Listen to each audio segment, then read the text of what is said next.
नमस्कार मित्रांनो, आज आपण जाणून घेणार आहोत 1 मे का साजरा करतो. महाराष्ट्र दिन आणि कामगार दिन हे एकाच दिवशी का येतात. ही फक्त माहिती नाही, ही आहे संघर्ष, ओळख आणि मेहनतीची गोष्ट. पण त्यासाठी तुम्हाला हा व्हिडिओ शेवटपर्यंत पाहावा लागणार आहे आणि या यूट्यूब चॅनलला सबस्क्राईब तर नक्की करावं लागणार आहे. तर चला तर मग पाहूयात की आपण 1 मे का साजरा करतो. 1947 यावेळी देश स्वतंत्र झाला. पण राज्यांच्या सीमा अजूनही इंग्रजांच्या काळातीलच होत्या. लोकांची भाषा वेगळी, संस्कृती वेगळी, पण राज्य एकच. यामुळे अनेक ठिकाणी असंतोष वाढू लागला. विशेषतः मुंबई आणि आसपासच्या भागात इथे मराठी, गुजराती आणि कोकणी लोक एकत्र राहत होते. पण प्रत्येकाची ओळख मात्र वेगळी होती. मग 1956 एक मोठा निर्णय झाला. स्टेट रिऑर्गनायझेशन ॲक्ट लागू झाला. अनेक राज्ये भाषेच्या आधारावर पुन्हा तयार झाली. पण मुंबईला वेगळं ठेवण्यात आलं. त्यामध्ये बॉम्बे स्टेट म्हणून, ज्यामध्ये मराठी, गुजराती, कोकणी सर्व भाषा एकत्र होत्या. लोक एकत्र होते, पण त्यांची ओळख मात्र हरवत होती. इथून सुरू झाला एक ऐतिहासिक संघर्ष, संयुक्त महाराष्ट्र आंदोलन.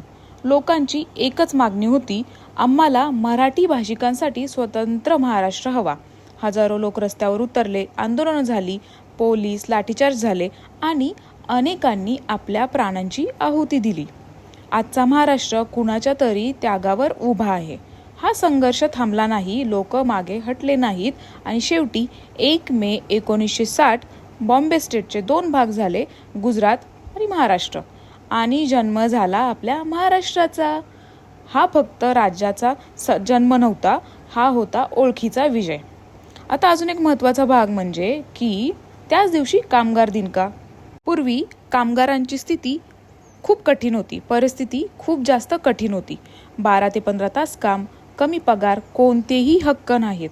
मग जगभर कामगारांनी लढा दिला आणि आपल्या हक्कांसाठी, आणि त्या संघर्षामुळे 8 तास काम, 8 तास विश्रांती, 8 तास स्वतःसाठी, म्हणून 1 मेला कामगार दिन साजरा केला जातो. आपण जे आरामात जगतो ते कोणाच्या तरी मेहनतीवर उभा आहे. आता विचार करा की एक दिवस ओळखीच्या लढ्याचा आणि दुसरा दिवस मेहनतीच्या सन्मानाचा. दोन्ही एकाच दिवशी का आहेत? कारण महाराष्ट्र उभा आहे कामगारांच्या घामावर. हा राज्याचा इतिहास सांगतो, संघर्ष काय असतो, आणि कामगार दिन शिकवतो मेहनतीची किंमत काय असते. म्हणून 1 मे हा फक्त सुट्टीचा दिवस नाही, तो आहे संघर्ष, ओळख आणि कृतज्ञतेचा दिवस. महाराष्ट्राचा अभिमान ठेवा आणि कामगारांचा सन्मान करा. हा व्हिडिओ आवडला असेल तर लाईक, शेअर, सबस्क्राईब करा आणि कमेंटमध्ये नक्की लिहा जय महाराष्ट्र.